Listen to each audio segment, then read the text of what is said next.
took the positive path.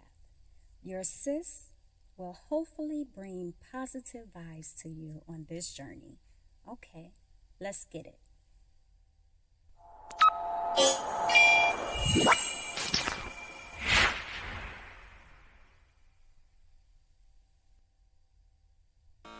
If you have not seen the previous Pathway interactive video, please stop this video and watch the video called Stress is a Mess. This will help you along this interactive journey. And for the rest of y'all, let's begin.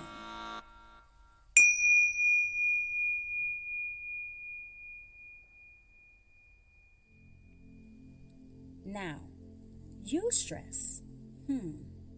What can I say? Eustress is something that hides in the background, and you don't know that you are even dealing with it. No matter what we are going through, we just put all of our stress in one category. Only a few people separate it and find out how to manage it. So as I mentioned in my introduction video about stress, Eustress is positive stress. Like when you are planning a wedding, again, I said this before, but like the journey of having a baby, competing or performing in public, maintaining healthy relationships, job changes, participating in a competitive sport, starting a new semester at school, stuff like that. And we sometimes can become overwhelmed and overly stressed over things that should be a good thing for us, right? Eustress is typically associated with situations that are challenging but manageable. Now, they say that it can have many positive effects on the mind and also on the body. Who would have thought that stress could bless? You know what? I'm going to name one of my symbolic actions that stress that can bless. Sorry, y'all. I'm thinking out loud. My bad. Okay, back to what I was talking about. Stress can improve cognitive function, enhance physical performance, increase motivation and focus, and help build resilience, improving overall well-being by providing a sense of accomplishment and satisfaction. Now, I know that sounds all good and stuff, but as your sis, I still have to get down to the nitty-gritty and warn you on how Eustress can still be stressful and can lead to adverse outcomes, especially if you have some sort of like a perfectionist side, like myself, right? When it becomes overwhelming and unmanageable, that's when it's time to like check yourself before you wreck yourself, because it's definitely bad for your health. In my Ice Cube voice. Oh, I am so funny. So now I remember my primary care doctor asking me if I ever had a stress test. And I told him, sure, duh. It's called living life in today's age. That is so funny and lame all at the same time. I got that off the internet. It hit differently when I was reading it, but oh well. I'm not editing this out at all. It's just gonna have to stay in here, all right? Okay, for real. I'm gonna quit playing with y'all. Let me get back to this. I'm trying to make light of stress, trying to make us like calm down about stress. But okay, let me get back serious. Whew, okay, let me calm down because that was funny. It was still lame though. I used to be a stressor, right? And when I would get stressed, I would feel my heart pounding, my hands used to be sweaty, and I noticed my shortness of breath anytime I found myself in a stressful situation. It wasn't even anything major. It wasn't like, it wasn't nothing big. It was like running late somewhere, small confrontations with others, preparing food or doing an open book quiz, even when I would receive like the bad news, like big stuff, like major things that would affect me, I really could not handle my stress at all. And I remember one day in college, I read a book called Stress, Health, and Well-Being by Rick Harrington. And he discussed how to understand your environment and where your stress is coming from. Like it was an example like seeing a poisonous snake behind glass in a zoo. It's not a frightening thing as seeing the same snake a few feet ahead of you on a hiking trail. It is the hippocampus that helps the amygdala put the threat significance of the snake in its proper situational context so that your amygdala adds fear to the experience of the snake on the trail, but not to the experience of the snake in the zoo. So that was the difference.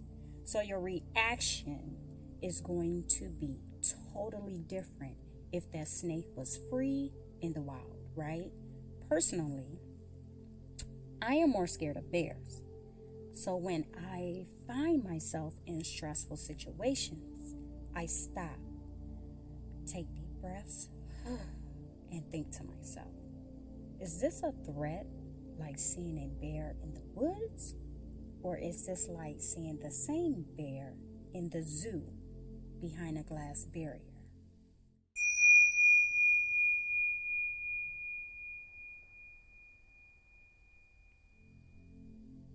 I remember running late for an important event, and no matter what I did, things kept getting in the way of me making it there on time. My car was messing up, the train came and then stopped on the tracks, and my GPS sent me in all different directions because of the detour somewhere up ahead. I started getting stressed.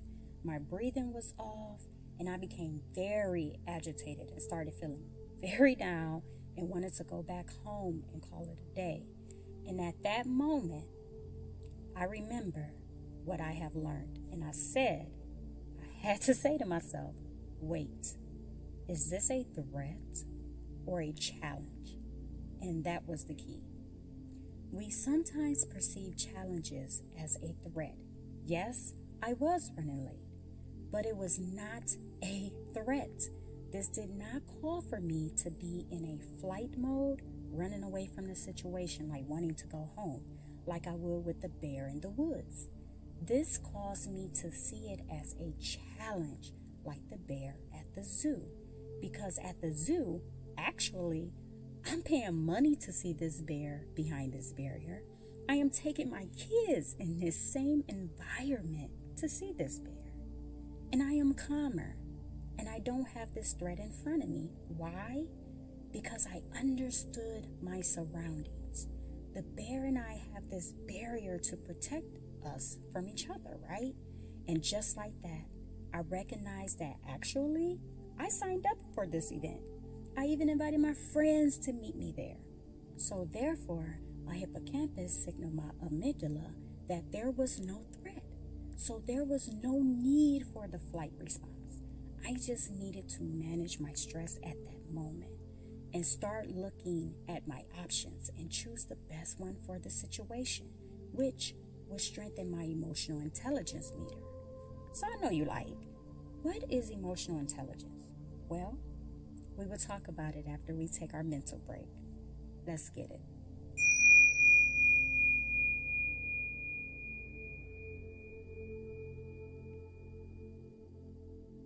I would like to take this opportunity to stop and say we need to find ways to cope with our reactions to stressors in our lives and use the example of the snake or the bear in our everyday lives.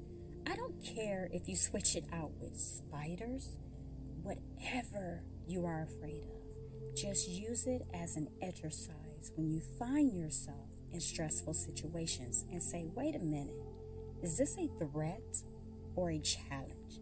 Because if it's a challenge, it is seen as eustress. And if it is a threat, it can be seen as distress.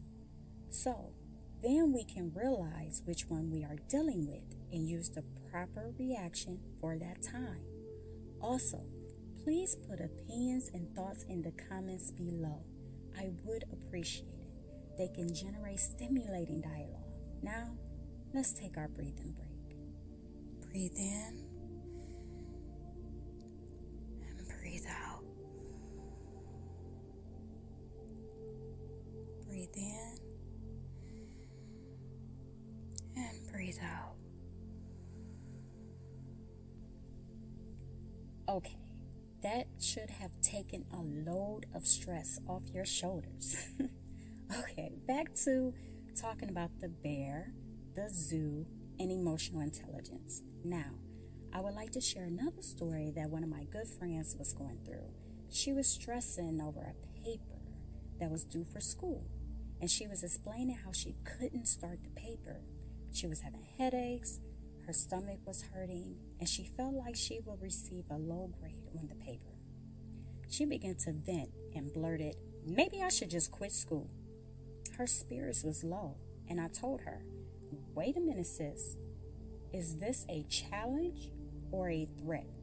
She did not understand at the time, but I broke it down to her, and she realized that her paper was the bear at the zoo and not the bear in the woods. So her reaction to the paper was like seeing the bear in the woods. Once she got that, the challenge was not a threat because her paper, the bear, was in the zoo, and she was able to handle her stress about the paper and found ways to get help. She called me the next day and told me she went to the writing center and received help. She became very calm about her situation and did quite well on the paper. So I say all of that to say, hey, we all got stress, but do it bless or is it a mess? So let's think about that. Okay, enough thinking. That can stress some of y'all out, right? Are you ready to dig into the symbolic actions that can have you seeing stress in a positive light? Which action will you choose to do? Which action would you like to dive into first? Will it be stress that can bless or eustress and relaxation? It's up to you.